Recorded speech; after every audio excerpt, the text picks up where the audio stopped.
तमाम आंबेडकर समाजाला मी नम्र विनंती करतो, क्रांतिकारी जय भीम करतो। मुंबईमध्ये सरसेनापती आनंदराज आंबेडकर यांच्या नेतृत्वाखाली जो मोर्चा निघलेला आहे पूर्ण महाराष्ट्रामधून, हा मोर्चाला प्रतिसाद मोठ्या प्रमाणात आहे। मी गृहमंत्र्याला नम्र विनंती करतो किंवा आव्हान देतोय, उपवर्गीकरण रद्द करा, अन्यथा तुम्हाला घराच्या बाहेर आंबेडकर समाज फिरू देणार नाही।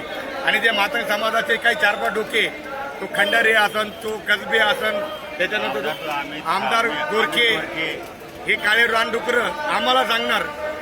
त्यांना सांगतो, तुम्हाला पण महाराष्ट्रामध्ये राहायचं असेल तर बाबासाहेबांच्या विचारांना राहायचं असेल, अन्यथा तुमच्या ढुगावर पण लाथा पडत। आंबेडकर समाज खपून घेणार नाही। इंडियन कोतराज संघटना, IPS अधिकारी, इंडियन कोतराज संघटना।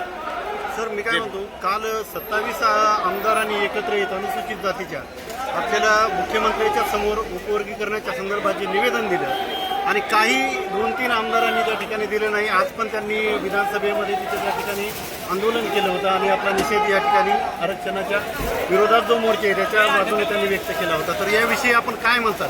ज्या ज्या आमदारांनी उपवर्गीकरणाला विरोध दाखवला त्या आमदाराचं मनापासून धन्यवाद।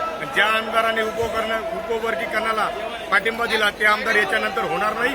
आंबेडकर समाज त्याला निवडून देणार नाही, आमचा जाहीरपणे इशारा आहे। आता ती सुद्धा वेळ गेलेली नाहीये, नाही तर तुमचं आटपलं हे 100% खात्री आहे। कारण की बघता पूर्ण महाराष्ट्रामधून लोक इथपर्यंत आले, एका हाकेला येऊ शकतात। मग आम्ही सांगितलं ना की यांना मतदान नका करू, तर येणाऱ्या काळामध्ये तुम्ही निवडून येऊ शकत नाही।